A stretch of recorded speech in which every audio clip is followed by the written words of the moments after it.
മുംബൈ എന്നുള്ള പേര് നമ്മൾ ആദ്യമായിട്ട് ഇങ്ങനെ അച്ചടിച്ച് കാണുന്നത് താങ്കളുടെ തന്നെ ഒരു സുഹൃത്താണ് ആദ്യമായിട്ടല്ലേ ഇൻ്റർവ്യൂ ചെയ്തിട്ട് അറിയാതെ പ്രസിദ്ധീകരിച്ചു. അപ്പോൾ അത് പ്ലാസ്റ്റയിൽ വരുന്നു. എൻ്റെ ധാരണ ബാങ്ക് എംപ്ലോയീസ് ആണെന്നാണ്. അപ്പം എൻ്റെ മനസ്സിൽ പ്ലാൻ കൂടുതൽ എടുത്തു കഴിഞ്ഞാൽ ഉടനെ ലോൺ ശരിപ്പെടുത്തണം എന്നൊക്കെയുള്ള നമ്മുടെ മുൻകൂട്ടിയുള്ള ധാരണ ഉണ്ട്. അപ്പം ഇങ്ങനെ കണ്ട് ഇവർ ഇടയ്ക്ക് വന്നിരിക്കും. ഇവർ കോൺഫറൻസ് റിപ്പോർട്ട് ചെയ്യാൻ പറഞ്ഞ ആളുകൾ പാട്ടുകെട്ട് ഇതൊക്കെ ഇരിക്കും. ഇവർ പിന്നെ കോൺഫറൻസ് പോയിട്ട് അവരങ്ങനെ അവർ പരിപാടി ചെയ്യണം. അപ്പോൾ ഒരിക്കൽ ഞാനിങ്ങനെ എം ജി റോട്ടിൽ കൂടെ പോകണ സമയത്ത് രാവിലെ ഇദ്ദേഹത്തെ കണ്ടു, വേണുവിനെ കണ്ടു. അപ്പോൾ എങ്ങോട്ട് പോകണം? അങ്ങനെ ഒരു കയറിയിരുന്ന് ചായ പിടിച്ചിട്ട് പോകാം. അപ്പോൾ എവിടെയാണ് കൗമുദിയുടെ ഓഫീസാണ്. അങ്ങനെ കയറിയിരുന്നു, സംസാരിച്ചു. വേണു എന്നോട് ഓരോന്ന് ചോദിക്കുക. ഞാനിതേപോലെ കഥ പറയുന്നത് കാര്യങ്ങളൊക്കെ പറയണം, അങ്ങനെയാണ് പറഞ്ഞാൽ ഇങ്ങനെയാണ് വേണം എന്നൊക്കെ പറഞ്ഞു. പിറ്റത്തെ ആഴ്ച നോക്കിയപ്പോണ്ട് കൈക്ക് പൊക്കി ഇങ്ങനെ ഇരിക്കുന്ന ഫോട്ടോ ആയിട്ട് ജോൺ പറഞ്ഞു ഇത് കേരളത്തിൻ്റെ ഗസൽ നാദം എന്നൊരു ടൈറ്റിൽ. വി വേണു. അപ്പോൾ വേണുഗോപാലിനെ കൊണ്ട് വിളിച്ചാലും വി വേണു അല്ലേ? അടുത്തതായി നമുക്ക് സ്വാഗതം ചെയ്യാം ശ്രീ ഉമ്പായിയെക്കുറിച്ചുള്ള ആദ്യത്തെ ഫീച്ചർ കൗമുദിയിൽ പ്രസിദ്ധീകരിച്ച പത്രപ്രവർത്തകൻ ശ്രീ വി വേണുഗോപാൽ.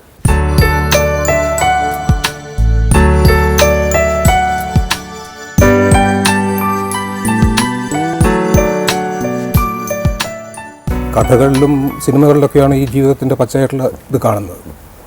അതിലും ഭീകരമായിട്ടുള്ള ജീവിതാനുഭവങ്ങളുള്ള ആൾ എന്നത് ശരിക്കും എന്നെ ഭയങ്കരമായിട്ട് ആശ്ചര്യപ്പെടുത്തിയ സംഭവമായിരുന്നു. ഒരു ദിവസം മുംബൈ ഓഫീസിൽ വരുന്നു, വളരെ കാഷ്വലായിട്ട് സംസാരിക്കുന്നു. അപ്പോൾ ജീവിതം ഇങ്ങനെ പറയുകയാണ്. ജീവിതം പറയാമെന്ന് വെച്ചാൽ ഈ പറഞ്ഞ പോലെ ചെറുപ്രായത്തിൽ ബോംബെയിലേക്ക് പോകേണ്ടി വരുന്നതും പിന്നെ അവിടെ ഈ ഗലികളിലൂടെ അലഞ്ഞ് ഒരു ഗുരുവിനെ കണ്ടെത്തുന്നതും ഇങ്ങനെയുള്ള ആ ഒരു ജീവിതത്തിൻ്റെ ഇതുണ്ടല്ലോ. ഈ സത്യത്തിൽ ഈ ഭയങ്കര ഞെട്ടലാണ് ആദ്യത്തെ ഒരു അനുഭവം ഉണ്ടായിരുന്നത്. പിന്നെ ഈ പറഞ്ഞ പോലെ ഒരു ആത്മബന്ധം, അന്ന് തുടങ്ങിയ ആത്മബന്ധം ഇന്നും പറഞ്ഞ പോലെ തന്നെ വളരെ ഊഷ്മളമായിട്ട്, മാത്രമല്ല ഒരു കലാകാരൻ എന്ന് പറയുമ്പോൾ ഒരു നല്ല മനുഷ്യനും കൂടി ആവണമെന്നുള്ളൊരു ബേസിക് കൺസെപ്റ്റ് ഉണ്ടല്ലോ.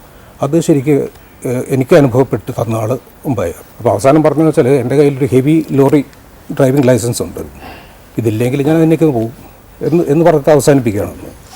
അതിൽ നിന്നുള്ളൊരു സ്ട്രഗിളിൽ കൂടി തന്നെയാണ് ഈ ഒരു കലാകാരൻ്റെ വളർച്ച എന്ന് പറയുന്നത്.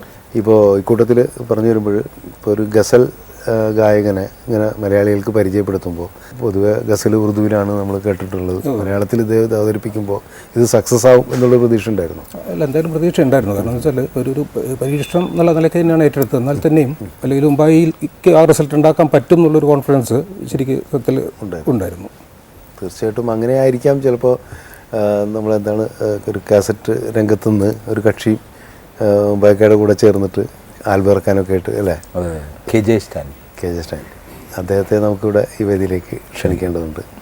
അടുത്തതായി നമുക്ക് ഈ വേദിയിലേക്ക് സ്വാഗതം ചെയ്യാം ജൂബിലി ഓഡിയോസിൻ്റെ ഉടമ ശ്രീ സ്റ്റാൻലി.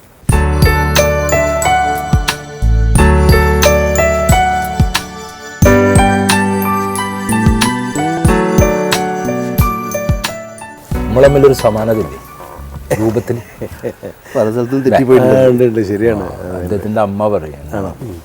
അപ്പോൾ ഈ സാദൃശ്യം കൊണ്ടാണോ മുംബൈക്കാരുടെ സംഗീതം? മുംബൈ പറ്റി ഞാൻ ആദ്യം കേട്ടിട്ടുണ്ട്, കണ്ടിട്ടില്ല ഇത്. അപ്പോൾ ആദ്യമായിട്ട് ഞാൻ കാണുന്നത് ഒരു TV ചാനലിൽ കൂടിയാണ് കാണുന്നത്. അപ്പോൾ ഈ പാട്ട് കേട്ടപ്പോൾ ഞാൻ എൻ്റെ വൈഫിനെ വിളിച്ച്, മിനീനെ വിളിച്ച് പറഞ്ഞേ, മിനി ഇത് ഗംഭീരമായിട്ട് പാടുന്നുണ്ട്, ഭയങ്കര സംഭവമുണ്ട് എന്ന് പറഞ്ഞു. അപ്പോൾ ഇവളും കിച്ചണിൽ നിന്ന് വന്നിട്ട് ഇതിൻ്റെ ഇത് കേട്ടിരുന്നത്. അപ്പോഴാണ് എഴുതി കാണിക്കുന്നത് മുംബൈ. ഇതാണ് മുംബൈ ഇല്ലേ. അങ്ങനെയാണ് മുംബൈ ആദ്യമായിട്ട് ചാനലിൽ കൂടി കാണുന്നത്. ഇപ്പോൾ 3-4 ദിവസം കഴിഞ്ഞപ്പോൾ ഉണ്ട് സലാമും വിളിക്കുന്നത് തന്നെ. എറണാകുളത്ത് നിന്ന് മുംബൈ വന്നിട്ടുണ്ട്, ഷാലി ഒന്ന് കാണണം. ഞാൻ പറഞ്ഞു ഇങ്ങോട്ട് പോകുന്ന ഞാൻ ഇവിടെ ഉണ്ടെന്ന് പറഞ്ഞു. അപ്പോൾ സലാമും മുംബൈ സാമും കൂടി വന്ന്. അതാണ് യൂസഫ് അലി കച്ചേരിയുടെ ഒരു വർക്കാണ്. ഞാൻ ഇങ്ങനെ ഏകദേശം രൂപമാക്കി വെച്ചിട്ടുണ്ട്. അപ്പോൾ ഞാൻ പറഞ്ഞു മൂളി കേട്ടാൽ അതാണ് ഗസൽമാല അല്ലേ? അതാണ് ഗസൽമാല. അപ്പോൾ അതിനുശേഷം ഞാൻ പറഞ്ഞു എനിക്ക് ഇന്ന് ഹാർമോണിയൊക്കെ വെച്ചിട്ടൊന്ന് കേൾക്കാനുള്ള സൗകര്യം ഉണ്ടാവുമെന്ന് ചോദിച്ചു. എറണാകുളത്ത് ഇടയ്ക്കൊക്കെ പോകും ഞാൻ. അപ്പോൾ അങ്ങനെ പൈസ പറഞ്ഞു എന്നാൾ ഇനി വരുമ്പോൾ വാന്ന് പറഞ്ഞു. അങ്ങനെ വീട്ടിൽ പോയി പൈസ ഒരു പുല്ലുവായൊക്കെ ഇങ്ങനെ വിരിച്ച് ഹാർമോണിയൊക്കെ വെച്ച് ഏകദേശം കമ്പോസിങ് ആയിട്ടുണ്ട്. അപ്പോൾ മോനെയും വിളിച്ചു, മോൻ ഷമീർ ഗിറ്റാറും വായിച്ചത് കേട്ട്. ഓക്കെ, അത് ഞാൻ മനസ്സിൽ ഫിക്സ് ചെയ്തിട്ടുണ്ട് സംഭവം, ഇത് റെഡിയാണ്. അപ്പോഴും ഒന്നും പറഞ്ഞിട്ടില്ല ഞാൻ. പിന്നെ പിറ്റേ ദിവസം ഞാൻ പോകുമ്പോഴാണ് തനി ബിസിനസ് ആദ്യം പറഞ്ഞത് ഇത് ഗസൽ പോവോ സലാമേ, അത് കാരണം ഗസലൊക്കെ അങ്ങനെ ഒരു ചടപ്പിക്കൽ. ശരിക്കും പക്ക ബിസിനസ് മുംബൈക്ക് പറഞ്ഞ ഒരു ബിസിനസ്സുകാരൻ തന്നെ. പുള്ളിയുടെ മനസ്സിൽ ശരിക്കും അത് അത് ഇവിടുന്ന് മൂളിപ്പം തന്നെ എനിക്ക് മനസ്സിലായി. പറഞ്ഞൊരു സത്യമാണ്. കാരണം സിനിമാ പാട്ടുകളാണല്ലോ സാധാരണ നമുക്ക് ഇങ്ങനെ പോകുന്നത്. അപ്പോൾ ഇങ്ങനെ പ്രത്യേകിച്ചും ഗസൽ, അത് മലയാളത്തിൽ എഴുതിയിട്ട് ഗസൽ പോവാന്ന് പറയുന്നത് ഒരു പുതിയ ഒരു ഇതാണ്. അത് ധൈര്യത്തോടുകൂടി ഇറങ്ങിയാലും പക്ഷേ ഇത് പക്ഷേ സക്സസ് ആയിരുന്നു. നല്ല ഈ റെക്കോർഡിംഗ് ഒക്കെ കഴിഞ്ഞാലും ഇടയ്ക്ക് എറണാകുളം പോകുമ്പോഴും അല്ലാതെയും ഫോണിൽ എന്തായാലും ഒരു ദിവസം ഒരു പാടും. അരമണിക്കൂർ സ്റ്റാൻലിന്റെ ചില സംഭവങ്ങൾ എന്താ വെച്ചാൽ സ്റ്റാൻലി മലയാളത്തിലെ പാട്ട് മലയാളത്തിൽ പാടില്ല, അത് ഹിന്ദിയിൽ തമിഴ് പാടില്ല. മാനെന്നും കൂപ്പിട മാട്ടി അങ്ങനെ ഒരു സംഭവമുണ്ട്. അത് ശരി. ഉള്ളിൽ കടന്ന് കരൾ കൊള്ളൈ അടിക്കും നിന്നെ കല്ലിപ്പെണ്ണെന്ന് കൂപ്പിടുവേ. ഞാൻ സത്യത്തിൽ ആ ശ്രുതി അതിന്റെ ഇതൊക്കെ കേട്ട് തനിക്കും നല്ല പാട്ട് കള്ളിപ്പെണ്ണെന്നും കൂപ്പിടുവേ. ഇവരുടെ കമ്പനി സോങ് ആണ്. ആടാനും വരമാട്ടെ ഞാൻ, പാടാനും വരമാട്ടെ ഞാൻ. അങ്ങനെയുള്ള സംഭവങ്ങളാണ്. നല്ല വോയിസാണ്, നല്ലൊരു സംഭവമുള്ള ആളാണ്. ചില സന്ദർഭങ്ങളിലൊക്കെ നമുക്ക് തന്നെ എങ്ങനെയെങ്കിലും ആത്മഹത്യ ചെയ്യാൻ തോന്നിപ്പോവും. അതിന് എനിക്ക് പോടാ കുറേ നേരമല്ല കാക്കി എന്തൊരു കോപ്പടാവൻ ഈ പറഞ്ഞെന്നൊക്കെയുള്ള രീതിയിൽ സംസാരിക്കും ഗസ്റ്റേ. അപ്പോൾ നമ്മുടെ മഹബൂബ് കൂടെ ഉണ്ടല്ലോ, അവൻ പെട്ടെന്ന് ചൂടാവും. അപ്പം ഞാൻ പറയും, മോനെ ഇത് ജീവിത പ്രശ്നമാണ്, നീ ആ 1-ാം തീയതി ആലോചിച്ചാൽ മതി.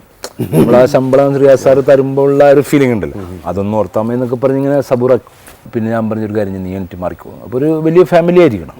ഒരു കാർന്നൂരുണ്ട്, കാർന്നൂരിക്കാണ് ഒബ്ജക്ഷൻ. അവിടെയാണ് നമ്മുടെ പഴയ ഗാനങ്ങളുടെ പ്രസക്തി വരുന്നത്.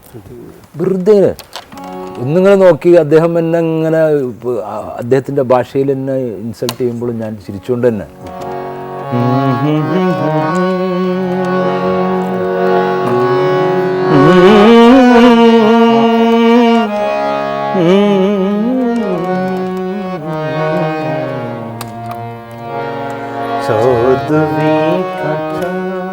പുള്ളി മാത്രം ഒറ്റപ്പെട്ടു. അവിടെ നിന്നൊക്കെ കയ്യടി, ഇദ്ദേഹത്തിൻ്റെ കൂടെ വന്ന ആൾക്കാരും കയ്യടി. അതോടുകൂടി അങ്ങനെ ഒരു തന്ത്രം ഹോട്ടലിൽ തുടങ്ങിയപ്പോഴാണ് ഈ പഴയ പാട്ടും കൂടി പാടിയാൽ ചില്ലറൻ്റെ പണി ഇച്ചിരി കൂടുതൽ നടക്കുള്ളൂ എന്നുള്ളൊരു തത്വശാസ്ത്രം തലക്ക്. നമ്മുടെ സംഗീതവും കവിതയും നഷ്ടപ്പെട്ടതും എൻ്റെ ഈ സാധനത്തിന് ക്ലച്ച് പിടിക്കാനൊരു കാരണമാണ്.